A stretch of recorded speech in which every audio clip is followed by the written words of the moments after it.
Hi! నమస్తే. Welcome to my channel Fatima vlogs. నమస్తే అండి. ఈరోజు సొద్దలుంటాయి కదా! సొద్దలు తెలుసు కదా అందరికీ. అవి మొలకలు ఎలా కట్టుకోవాలి అనేది చెప్తున్నాను. సొద్దలలో ప్రోటీన్స్ ఎక్కువ ఉంటాయండి. అది తింటే చాలా మంచిది. డైజెషన్ కూడా బాగా అవుతుంది. మంచిది కాబట్టే చూపిద్దామని తీసుకొని వచ్చాను. ఇక్కడ మా వైపు సొద్దలు బాగానే దొరుకుతాయండి. అందుకు కొన్ని సొద్దలు నానబెట్టుకొని తిందామని ఈరోజు కొన్ని సొద్దలు తీసి బాగా చేసి నానబెట్టడం జరిగింది. నానబెడుతున్నాను. ఇట్లా ఫస్ట్ ఒక గిన్నెలో పోసుకొని కడుక్కోవాలి. కడిగి 2 సార్లు శుభ్రంగా కడుక్కోవాలండి. కడుక్కున్న తర్వాత అవి మళ్ళీ అట్లా కడుక్కోవాలి. అలా చూస్తున్నారు కదా! ఆ పైన వచ్చేటివన్నీ కూడా తీసేయాలండి. పైన వచ్చేవి అవి కొంచెం నానిన తర్వాత లోపలికి నీళ్ళలోకి వెళ్ళిపోతాయి. లేదా మరుసటి రోజుకు అట్లే పైకి తేలి ఉంటాయి అట్లే. అప్పుడు అవి తీసేసుకోవాలి మనము. అది ఒక ఉదయాన్నే నానబెడితే నైట్ వరకు, రాత్రి వరకు నానాలి. బాగా నానబెట్టుకోవాలి అట్లా. ఇవి మా వైపు ఇక్కడ పూర్వం రోజులలో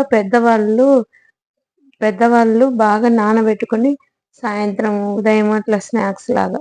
మనం ఇప్పుడు స్నాక్స్ అంటే బజ్జీలు, బోండాలు అవే తింటాము. ఇవి అట్లా కాదండి. అవి స్నాక్స్ లాగా వాళ్ళు తినేవాళ్ళు. అట్లా నానిపోవాలండి. నానబెట్టుకొని అందుకేనండి వాళ్ళు అంత బాగా గట్టిగా బలంగా ఉంటున్నారు. ఇలాంటివన్నీ తిన్నారు కాబట్టే బలంగా ఉన్నారు. మనం ఏం తినలేదు కాబట్టి 2 రోజులలోనే రోగాల పాలవుతున్నాం. అలా వడగట్టుకోవాలండి. వడగట్టుకొని నేను ఆ వీడియో మిస్ అయిందండి, క్లాత్లో కట్టేది. ఈ వడపోసుకున్నవి సొద్దలు తీసి క్లాత్లో వేసి బాగా కట్టి పెట్టుకుంటే అట్లా మొలకలు ఇలా వస్తాయి. బాగా మొలకలు వస్తాయండి.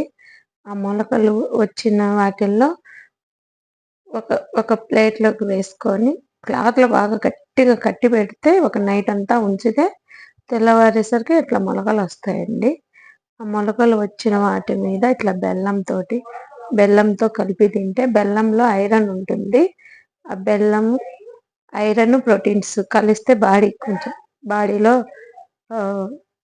మంచి పోషక ఆహారం మనం తిన్నట్లు ఉంటుందండి. ఇది మంచి పౌష్టిక ఆహారం. ఇది ప్రోటీన్స్, ఐరన్ కలిపి తింటున్నాము.